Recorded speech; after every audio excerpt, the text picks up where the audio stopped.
It all lies into what you're listening to. That's all you have. What comes out of the speakers in the room. And it made me realize the system was extremely well tuned, and it was a drastically different experience than in other places. Both in just the acoustic response of the room and the system and the integration of the two. So there was definitely a fine example of a PA system. But it was really very, very easy to A, balance things, and B, make those minor corrections. The mix needed no correction on the typical low mids, the build-up that you would find in a room of that size. There was nothing to fix because the way it sounded in the room. It was just about worrying about the balance. There was no pollution of sound getting back into the mics and building up the low mids that inevitably would affect your voice range. There was no chasing any of those issues. So it was literally enjoyable in that sense because you could focus on making things sound good, not fixing things. I think that if you can create a board mix that you listen to in your studio or at home or something, and it doesn't need to be rebalanced, then you know what you were monitoring was linear, was telling you what everybody needed to hear. It is frustrating when you are in a place that you make a board mix and you listen to it and some of the elements are kind of out of whack. You wouldn't want it that way, you'd want to rebalance it, but it means that in that room you had to adjust those elements in a way that a linear system would have told you there were some problems.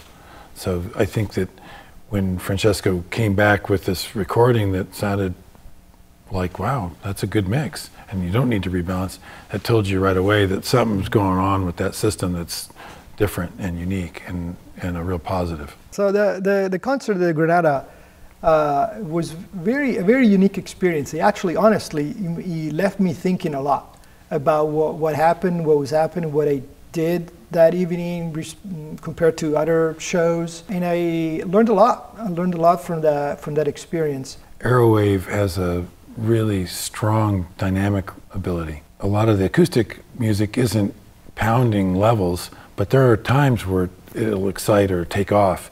And if a system in operation shows some kind of distortion or some kind of like a limit, you hit it too hard, that changes the way you balance and EQ and mix. And I didn't sense that at all. The system, the components could take the hit without exhibiting some sort of distortion or some kind of unwanted sound. You need a system that is able to cope with those 20 dB swings.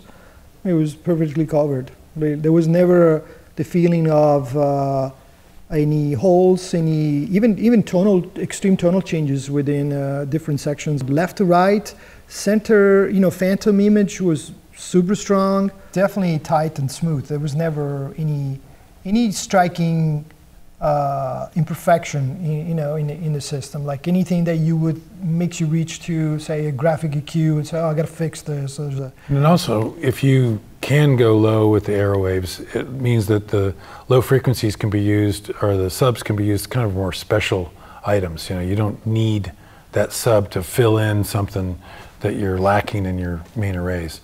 And if it's just special effects or moments of impact that you want to hit, great. But your full range speakers are everything.